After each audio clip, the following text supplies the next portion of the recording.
Hello दोस्तों, exclusive word आपका स्वागत करता है एक नई मोटिवेशनल कहानी में। बहुत पुरानी समय की बात है। विजयनगर नाम का एक साम्राज्य था जहाँ एक शूरवीर राजा रहता था। उसके राज्य में तमाम प्रकार की सुख सुविधाएं मौजूद थी। राजा की प्रजा राजा से बहुत ही खुश थे। विजयनगर राज्य में एक बहुत ही बड़ा जादूगर भी रहता था जो तमाम प्रकार के जादू जानता था, जो विभिन्न राज्यों में घूम घूम कर जादू दिखाता था। एक दिन उस जादूगर को विजयनगर साम्राज्य के राजा ने अपने दरबार में जादू दिखाने के लिए बुलाया। जादूगर बहुत ही प्रसन्न था क्योंकि उसके पास मौका था कि राजा के सामने अपने सबसे बेहतरीन जादू दिखाकर सोने की अशरफियाँ जीत ले। जादूगर ने सोचा, मेरे सारे जादू तो लोग देख चुके हैं, क्यों ना इस बार कुछ अलग कुछ नया किया जाए।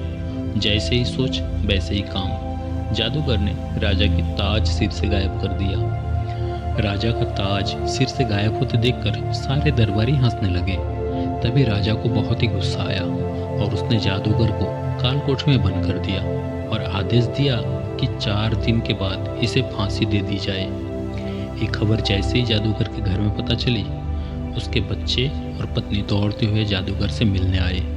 जब उसकी पत्नी जादूगर के पास पहुंचे तो देखा जादूगर हंस रहा था और उसकी पत्नी चिल्लाते हुए कही, क्या तुम पागल हो गए हो?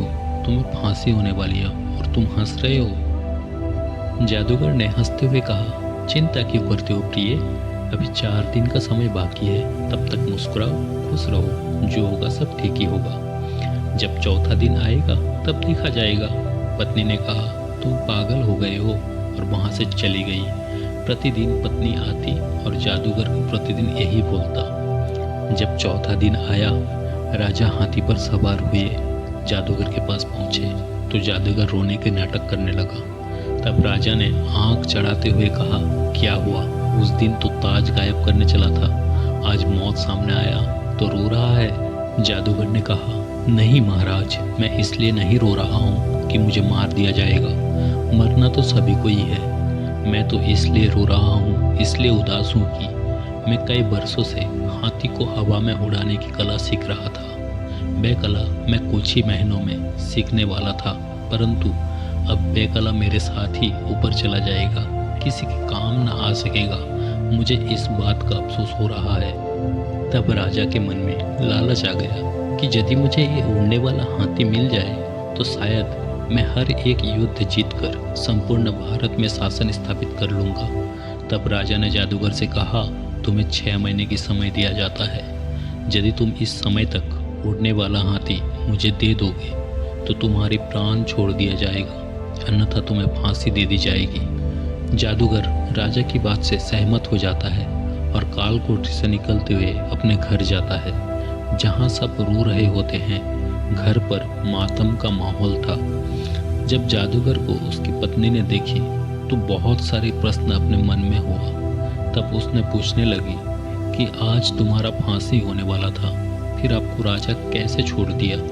तब जादूगर ने बताया कि राजा ने मुझे एक शर्त पर छोड़ा, मुझे 6 महीने के भीतर उन्हें एक उड़ने वाला हाथी देना है। तो पत्नी ने फिर से गुस्सा आ जाती है और चिल्लाते हुए बोलती है, तुम पागल हो गए हो, कहाँ से दोगे उड़ने वाला हाथी? आखिर मेरे पास कहाँ से आएगा उड़ने वाला हाथी? जादूगर फिर मुस्कुराते हुए कहा कि मुझे पता है कि उड़ने वाला हाथी नहीं बना सकता, परंतु अभी 6 महीने हैं, तब तक खुशी रहो, मुस्कुराते रहो, वर्तमान का सुखों को मचा लो और जीवन को अच्छे से जियो। अभी 6 महीना बहुत बाकी, 6 महीना जब आएगा तब देखा जाएगा।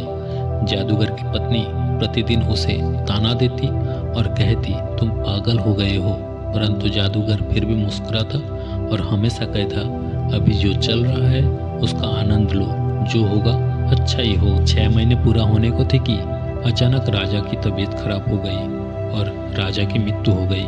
राजा की मृत्यु के साथ ही जादूगर की सजा भी खत्म हो गया। इसके साथ ही जादूगर की बात भी सच हो चुकी थी कि चिंता मत करो, जो होगा अच्छा ही होगा। दोस्तों, क्या आप जानते हो हमें इस कहानी से क्या सीखने को मिली? ये कहानी हमें सिखाती है कि कल की चिंता करके हम निराश हो रहे हैं और आज मतलब वर्तमान को खराब कर रहे हैं। दोस्तों, भविष्य के परिणाम को ध्यान में रखते हुए काम करोगे तो हमेशा दुखी ही रहोगे। जो आज है उसमें खुश रहो, आज जो है उस पल का आनंद लो, वर्तमान में जियो और प्रतिदिन कुछ नया करो। सारी चिंताएं दूर होगी, हर समस्या का समाधान जरूर होगा। उम्मीद है दोस्तों आपको ये वीडियो अच्छी लगी हो तो लाइक और कमेंट करना, चैनल पर नए हो तो चैनल को सब्सक्राइब कर लेना। मिलते हैं एक अलग वीडियो में, तब तक के लिए जय हिंद जय भारत।